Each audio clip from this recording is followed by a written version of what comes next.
வணக்கம் astro Arunji channel நேர்களே, நான் உங்கள் அன்பான சயின்டிபிக் வேதிக் அஸ்ட்ராலஜர் ஆஸ்ட்ரோ அருண்ஜி பேசுகிறேன். நல்லது நினைப்போம், நல்லதே நடக்கும். இந்த வீடியோவில் நம்ம என்ன பார்க்க போறோம்னா, இந்த ஈரான், யுஎஸ், இஸ்ரேல் போன்ற நாடுகள் இப்போ போர் புரிந்து கொண்டிருக்கிறார்கள் அப்படிங்கிறது எல்லாத்துக்கும் தெரியும். கடந்த போன வாரம் ஏப்ரல் பிப்ரவரி எண்டு மார்ச் முதல் வாரத்திலிருந்து இந்த பிரச்சனைகள் போய் கொண்டிருக்கிறது. இதுல என்ன ஒரு முக்கியமான காரணம் பாத்தீங்கன்னா, ராகு கேதுகளோட சூரியன் கிரகணமானார் பிப்ரவரி எண்டுல. அதுக்கப்புறம் பாத்தீங்கன்னா இன்னும் ஒரு மார்ச் 10, 15, 20 இந்த மார்ச் எண்டுக்குள்ள என்னென்ன மாதிரி நடக்கும், இன்னுமே பிரச்சனைகள் இருக்கா அப்படிங்கறத இந்த வீடியோல நம்ம துல்லியமா பார்க்க போறோம். இப்ப பாருங்க, எப்பவுமே சனி பகவான் மேஷத்துக்கு போகும் பொழுது பெரிய ஒரு வார், போர் அப்படிலாம் நடந்தது. வேர்ல்டு வார் 2 பார்த்தீங்கன்னா மேஷத்துல சனி இருக்கும் பொழுதுதான் நடந்தது, ஸ்டார்ட் ஆச்சு. ஸோ அது மாதிரி ஒரு அமைப்பு. சனி எப்போ மேஷத்துக்கு போறாருன்னா 2027, 28 போறாரு. ஸோ அதுக்கு முன்னாடியே பாருங்க, இது மாதிரியான ஒரு தேவையற்ற இந்த யூஎஸோட இன்டர்வென்ஷன், ஈரானோட ரெசிஸ்டன்ஸ் இதெல்லாம் கொடுத்து நிம்மதியா ஒரு 6 மாசத்துக்கு முன்னாடியா உலகம் அமைதியா இருந்த உலகத்தை, உக்ரைன் வாருக்கு அப்புறம் கொஞ்சம் 2-3 வருஷமா அமைதியா இருந்த உலகம் இப்போ எகெயின் வெடி, ரத்தம், பாம், குண்டு அது மாதிரி எல்லாம் போட்டு கதிகளை வைக்கிறது. இது என்ன ஒரு சிறு ஒரு அமைப்பா அல்லது இது தொடர்ந்து வருமானா?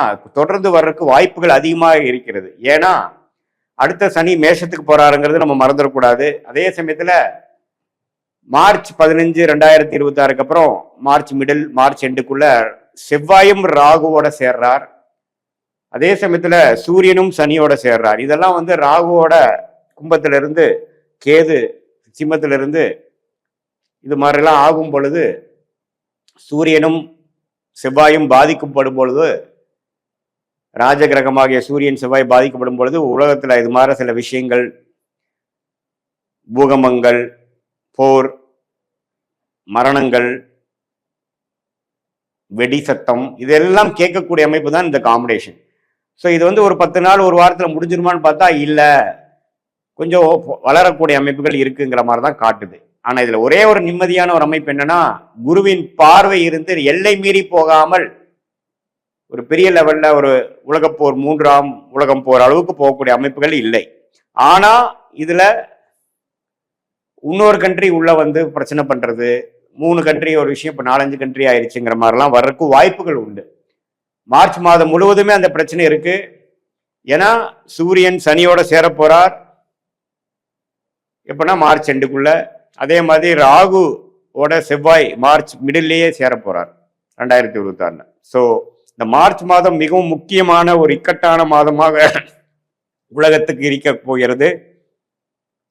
ஏன்னா ராகு கேதுகளோட செவ்வாய், சூரியன், இப்ப சூரியன் ராகுவோட சேர்ந்துதான் வார் பிரேக் ஆச்சு. இப்ப பிப்ரவரி 27, 28 பாத்தீங்கன்னா சூரியன் ராகு சேர்க்கை, கிரகணம். அதான் கிரகணம். அந்த சூரியனே சிம்மாதிபதியாக இருந்து உலகத்துக்கே ராஜாவா இருக்கக்கூடிய அந்த யுஎஸ் இது மாதிரி விஷயத்துல இறங்கி ஸ்டார்ட் பண்ணிட்டாங்க. இது ஒரு மாசத்துக்கு மேல போகக்கூடிய அமைப்பு இருக்கு. சரி, அதுக்கப்புறம் ஏப்ரல் மேலாம் கொஞ்சம் தொடருமா அப்படின்னு பாத்தீங்கன்னா, எப்பப்போ இந்த விஷயங்கள் முழுசா நிக்காமல் அப்பப்போ கொஞ்சம் வெடிகிற மாதிரி, எப்படி உக்ரைன் வார், ரஷ்யா வார்லாம் கொஞ்சம் பல மாதங்கள் போச்சோ அதே மாதிரி போகிறதுக்கு வாய்ப்பு இருக்கு. இதனால பல உயிர் சேதங்கள், அந்த நாடே கைப்பற்றப்படுவது, இந்த பல வருடத்துக்கு முன்னாடி ஈராக்குக்கு என்ன நடந்ததோ அது மாதிரி நடக்கக்கூடிய அமைப்புகள்லாம் கொஞ்சம் இருக்கு. இப்போ 2027, 28 பார்த்தீங்கன்னா சனி மேஷத்தில் இருக்கும் பொழுது, ராகு கேதுகள் மகரத்தில் இருக்கும் பொழுது சனியின் பார்வை பெறுவார்கள். ஸோ இதெல்லாம் கொஞ்சம் பிரச்சனை. பட் எந்த அளவுக்கு குருவின் பார்வை இருக்குதோ அந்த அளவுக்கு தப்பிச்சோம். பட் இது விளையாட்டுத்தனமாக ஒரு ஆரம்பிக்கப்பட்ட இந்த போர் தேவையற்ற விதமாக நிறைய பேர் சொன்னாலும், இது கொஞ்சம் ரிஸ்கான ஒரு அமைப்பாக உலகிய ஜோதிடமாகிய ராகு, கேது, சூரியன், செவ்வாய் இதெல்லாம் வைத்து பார்க்கும் பொழுது, அது கும்பத்தில் இருக்கக்கூடிய ராகு, சிம்மாதிபதியில் இருக்கக்கூடிய கேது எல்லாமே ஒரு பிரச்சனைக்குரியதாக தான் இருக்குது.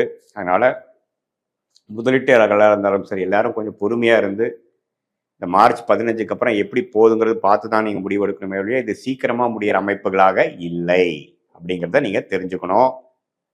இது வந்து கொஞ்சம் அடுத்த வருஷம் இந்த இப்போ நடக்கக்கூடிய அமைப்பு அடுத்த வருஷம் கூட ஒரு ஒரு ஃபாலோஅப்பு அது மூலமாக அந்த விஷயம் நடக்குது. ஒரு தொடர்ச்சியாக நடக்கக்கூடிய விஷயங்களாக மேஷத்துக்கு சனி போகும் பொழுது கொஞ்சம் இதில் ஆன ஒரு பிரச்சனையில் அங்கே கண்டினியூ ஆகுது அப்படிங்கிற மாதிரி சில அதர் கண்ட்ரீஸ்லாம் ஜாயின் பண்ணி சப்போர்ட் பண்ணக்கூடிய அமைப்புகள் எதிர்க்கக்கூடிய அமைப்புகளாக உண்டு. ஸோ கொஞ்சம் பார்த்து தான் இது நம்ம இதில் இருந்து வெளியில் வரணும். நம்ம எல்லா வல்ல கடவுளை வந்து இந்த ஒரு இக்கட்டான ஒரு உலக சூழ்நிலையிலிருந்து மீண்டும் ஒரு நிம்மதியான அமைதியான சூழல் வரணும் அப்படிங்கிறது எல்லாமே பிரார்த்திப்போம். மீண்டும் மற்றொரு காணொளியில் சந்திப்போம். நன்றி, வணக்கம்.